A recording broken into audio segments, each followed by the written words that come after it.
brand takes a long time to build, but it's the most valuable thing that you can own. It gives you the ability to get insane returns on advertising, price far above the market, and keep people only buying from you. It's very hard to imagine something that is better than that. It just takes time.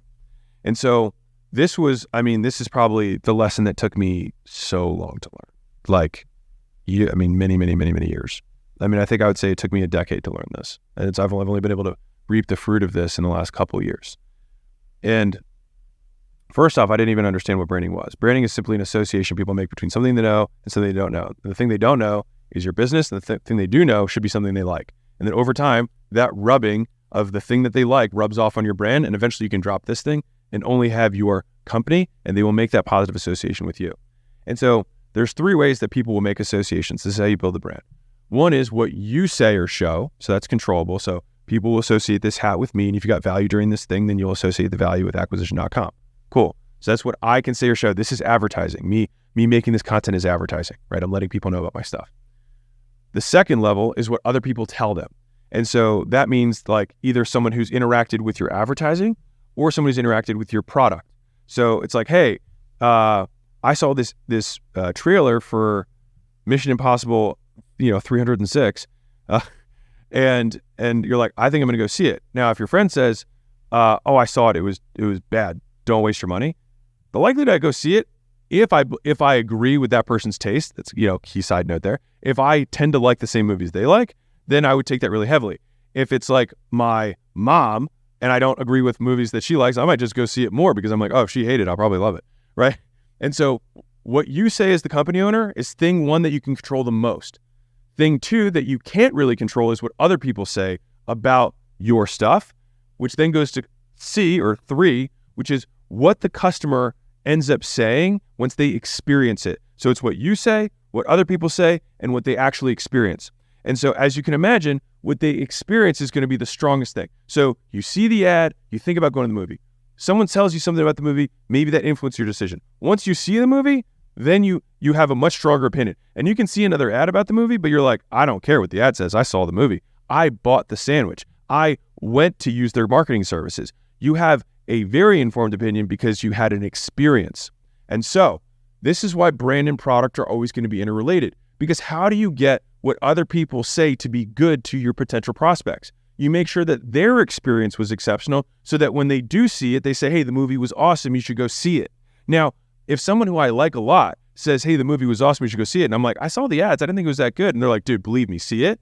Now all of a sudden, I had poor advertising, they have a higher likelihood of seeing, and then if I go see it and I say, wow, he was so right, this was awesome, then I'm like, I tell other people. Now, here's what gets kind of interesting. If I go see it and I think it sucks, that influences the brand of my friend who told me about it, because now I don't actually believe their opinion of movies anymore. And so that's why, as a side note, when people refer people to your business, they have to be treated so well because that person who made the referral risks relational capital. They risk their personal brand to the friend. And the reason they make that risk is they actually want to get a return on it, right? Like, hey, you should see this movie, because they want the friend to associate the good experience with the movie with them. And that's why people do things. That's why you do refer products that you actually like, because you want people to associate or have that problem solved because of the thing that you connected them to, right? And so we want to be that connection, and that's how we make money.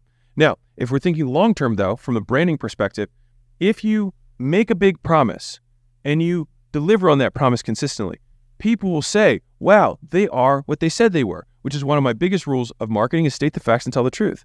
Don't make promises you can't keep. And just say, hey, this is why I like using historic, which is like, this is what has happened. I don't know if it'll happen for you, but if you're willing to take that bet, then there you go.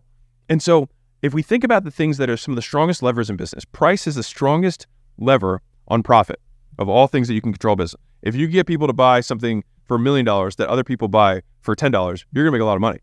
And so price is one of the strongest things that has a lever on market. And you can measure the strength of a brand by how much above the commoditized price or what other competitors charge, you can charge because of your brand premium. So if you look at like a Nike versus a generic brand for t-shirts, shorts, shoes, basketballs, whatever, they will charge a premium and they will get that premium. And so they're able to sell more units at higher prices because of their brand and because of the associations people have with them. And so then the ROI from the brand becomes, how much does it cost me to make these associations that people find positive And then you spread that out, or you fractionalize that against how much of an increase in price you can have against the commodity. And so if I sell 1 million units of something and I can sell it for $3 above market, then I have $3 million of excess that brand buys me.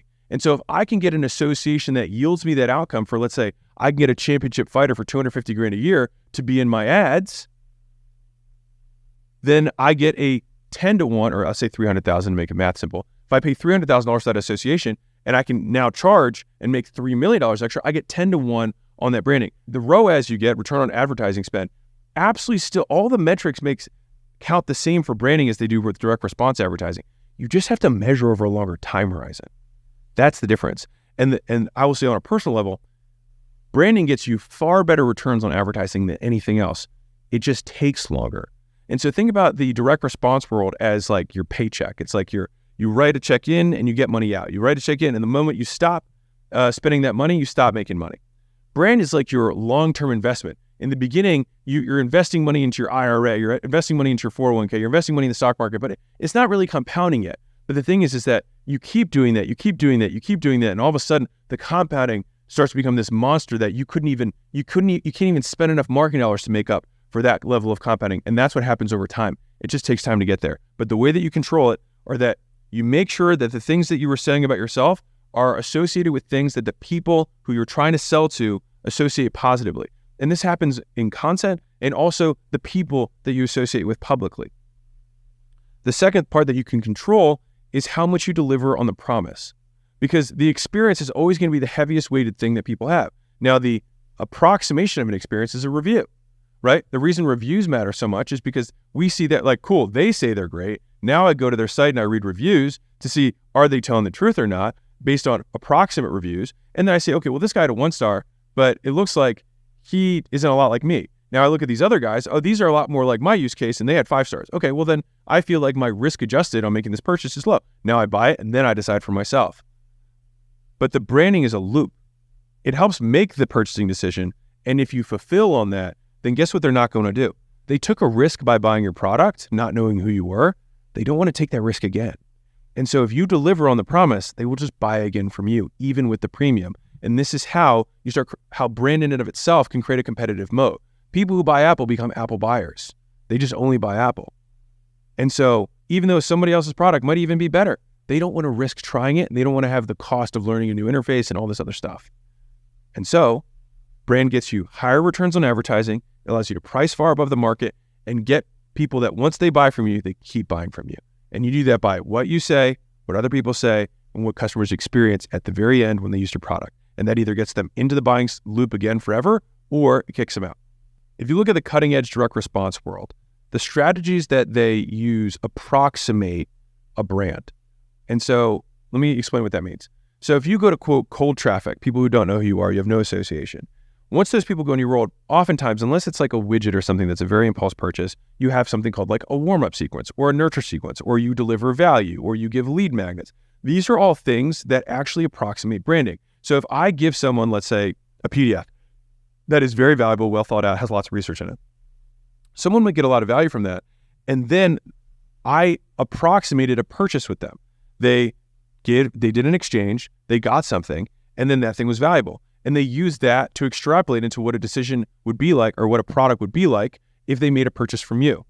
And so you have these things like 5-day challenges that people will run to try and have lots of people for 5 days, because if you spend, let's say, 5 hours with someone, that might be the same in terms of their warmth to you or the associations they have with you as someone who might have spent a year consuming a 60-second clip, twice a week, right? Now, I will say, I think that extending the time horizon over time actually does have elements of trust that I won't get into, but they try to approximate what a trusting relationship would look like, which is exactly how you build brand, but they just try and condense the time window.